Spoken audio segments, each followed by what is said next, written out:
So I'm sitting here with Russell Leetch, the bass player of Editors. Yeah. Nice to meet you. Nice to meet you. Thanks for talking to Yeah. me. We talk a little bit about your fifth studio record. It's called In Dream.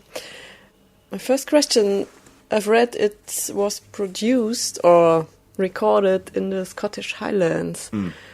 Is this something new or special for you, and how was this experience? Yeah, I mean, we initially went up there to just rehearse and to write down a lot of song ideas. We didn't actually go up there intending it to be the record. You know, it was a happy accident that when we started demoing, we thought we'll demo ourselves this time. You know, we've got enough experience, we know what we're doing.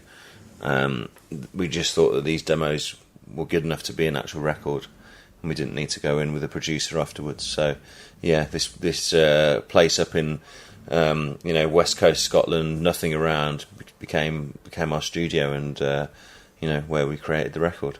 So the first idea was to go there to get some good inspiration for writing. Yeah, well, it was meant as a writing session, as a place to fully form the songs. You know, because we had like rough ideas, but they weren't totally ready yet. This record, we can hear more pop, more synthes. I think a bit more melancholy as well. Yeah. I mean, all of your records are melancholy, but this one especially. How do you decide what kind of sound this record should have? I think this one's more of a follow-up to the third record. I mean, there's never really a sit-down conversation, but I mean, we just all like synthesizers and drum machines as well as traditional band instruments, and it sometimes just gets a little boring for us doing the same thing. So, hence each one's a little bit different, but essentially we're still editors. They still sound like our songs. Yeah. So you would say this one is the pop record? I think it's the a bit. last one was the rock. Yeah, I guess so. I think it's. I don't think it's. There's no big radio song on it, so it's not straightforward pop. But yeah, there's some really dark elements, something like No Harm and The Law, which I think they're much darker songs and give a different side to the band than say All the Kings or Our Love, which are a lot more up. And they are all quite long for pop songs, more than 4 minutes every song. Oh yeah, that just tends to be how we write. I mean, a standard editor song I think is about 5 minutes 20. Okay. Yeah. So no of these songs would have a chance to be played on radio in this version. I think we've given up all hope on radio songs. It's not fitting for us, so we just kind of do what we want to do, okay. And hopefully that fits on the radio somewhere. In our radio, we play even 10-minute songs. Yeah, so that's how it should be. That's I think it changes the vibe, and not everything should just be 3 minutes. It's important for songs to just live and breathe a little. Yeah. You all think that music can be both pop and experimental. Which part of the record is the experimental one? Which songs? I'd say something like Marching Orders, like the end track, which is kind of 3 songs in one. The start of it's very, very pop, and it sounds like a very straightforward song, and then it kind of transforms into this big kind of noisy post Manchester extended outro. So yeah, that's definitely experimental for us. I mean, it's not Aphex Twin, but that's not what we're about. Yeah. And in this song, you also have a video clip. Yeah. And isn't it hard to do a 7-50 minutes video clip? It was for Rahi, who we worked with on this record, but that was his problem. You decided to use this song for the video? Well, yeah, we knew that No Harm was going to be the first teaser, and we knew that Marching Orders was going to be out there as well. And I think we just thought that we wanted to show that there was different sides to this record, not just put out, Life is a Fear and then Ocean of Night and Forgiveness, the kind of more songs that are on the record. So, yeah, it shows what the audience can expect.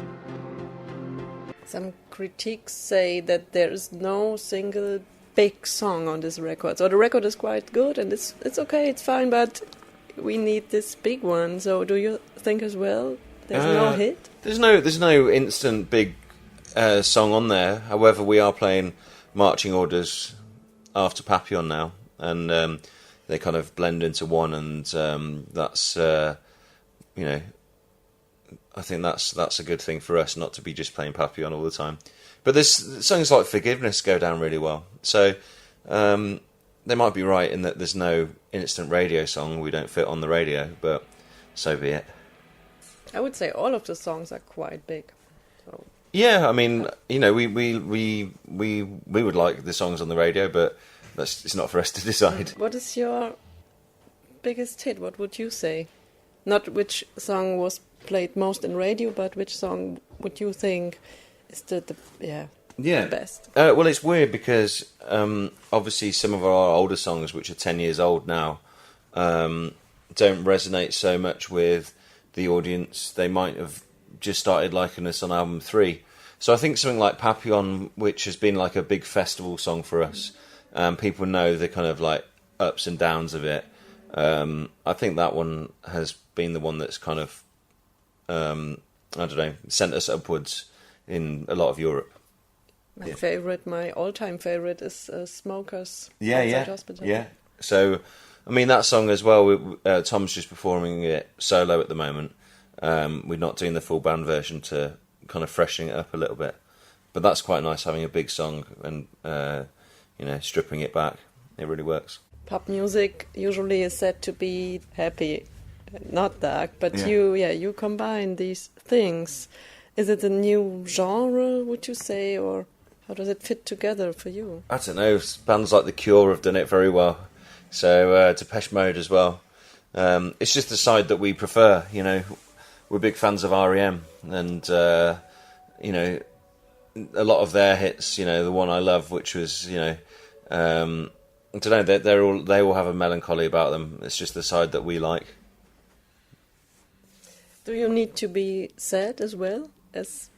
No, I don't think so. I mean, all those bands that we've met, they just prefer their art to be that way. I don't think it's the same with people that draw pictures or paint. A lot of artists, might cover like dark subject matters, I guess, but it's not totally all about your life. We're quite happy people. But yeah, we like to do, I don't know, more serious things with our music because I don't know, just becoming the new LMFAO doesn't really appeal to us. The titles of the songs, some are quite lofty and metaphorical, big terms. What do you like about these terms? And isn't there a danger to be a bit kitschy? Yeah, I guess so. I mean, that's always a thing that's thrown at us, is that maybe we're a bit too bombastic, but we like cinematic music, and if you don't kind of have those big kind of moments, it's like people go and look at good sunsets, don't they? It's like, sometimes the cheesy moments are actually, nice, and that you understand them a bit more. So that hence we go with the bombast. Yeah, and the title is In Dreams, so it's more or less about the I dreams, mean, it can be far-fetched. And dreams are mostly... Yeah, exactly. So, lofty. I mean, they are, and, that was the subject that kind of appeared on most of the songs, because they're not really directly about relationships or characters. They're more about, the bigger ideas, I guess. Are they sometimes about dreams of relationships? If they are not I don't think so. I don't think it goes that deep, no. Okay. No. Do you dream a lot, all of you? Not really. Obviously we've been talking about that quite a bit, and it's not something that's really featured with us. I think because 3 of the band members have children, their sleep, they just do the most needed. Okay, so the lyrics are more or less invented dreams. Yeah, I think there was threads that, that was just the thing that was kind of cropping up in most songs. The song Salvation, you have strings, orchestra. Is it the first time you use orchestra? Yeah, well, they're not real. They're just sampled strings. Okay. So we just did that. But it's a decision to use this. Yeah, it's cinematical. Yeah, exactly. I mean, Justin did all of those. You know, we've used strings on quite a lot of our albums in places. I mean, like the song "Nothing" on the Weight of Your Love. You know, is basically a full-on string arrangement.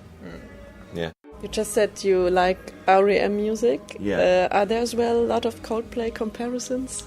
I don't know. We haven't really had Coldplay that much. I think we sound very different to Coldplay now.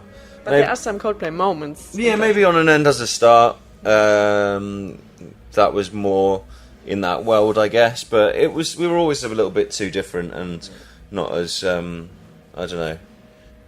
We don't have so many major chords. I think it's not a compliment anymore to be No, compared I mean, with Coldplay. It was 10 years ago, but yeah. They're a good pop band. They do their thing, but I'm not that excited about the records myself. But that's not to say people won't be. Yeah, they have been a great band. The 80s feeling, synthie pop feeling, Life is a Fear. I think it's the best example. Are you all children of this area? I mean, you are. Well, we're all I born guess you in are too young. Yeah, so we're all born in the early 80s, so we kind of missed it. I don't know. It's the first musical memory for me as well. It's a kindergarten memory. This music. Not for me because what my parents were listening to wasn't that. They were listening to the Police or ABBA or something like that. So it was, for me it was discovering it afterwards when we had lots of comparisons about it. Okay. But in the song Forgiveness, when you sing Forever Young, it's not an homage to Alphaville, isn't it? No, it's not. No. We're not that clever.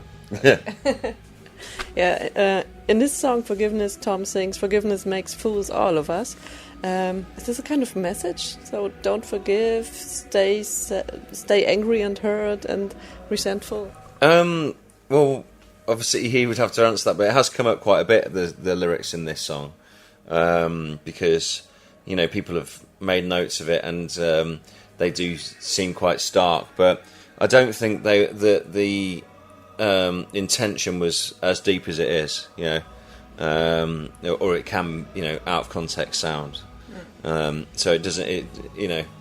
I don't think there's a straightforward message. Okay, maybe my last question. Yeah. You and Tom, is it right that you are marathon runners? That's right. I used to be. I can't really run anymore. I've hurt my ankle too much. So, okay. But Tom still does it. I haven't run 26.2 miles since I did that marathon. Okay. Yeah. But you donated for Oxfam as well. That's in this right. Context. Yeah. And here again we have a Coldplay moment. What working with Oxfam? Yes, they are as well. Donating and making. Yeah. Even on stage, they are talking about it. Yeah. Well, Oxfam are a great organisation, and there wasn't any reason. There wasn't any Coldplay reason that we chose Oxfam. We chose Oxfam because you get a lot of charity requests as a band, and we can't do them all. So we thought it'd be better if we just work with one company that we know does really good work. And they've come out, they've been at our shows in Germany. They've had banners up. I don't think they're doing the French shows, but they can if they want. They can come and, we try and support them as much as possible. Do you feel a kind of political responsibility as a band, as a more or less famous band? I think you can just do good things, and use that position to do good things and not, that we all have 20 minutes spare in the day, and if we can do something good and raise a bit of money for good causes, then why not? Yeah. Okay, Cool. thank you very much, Thank Russell. you. Cheers. Nice one.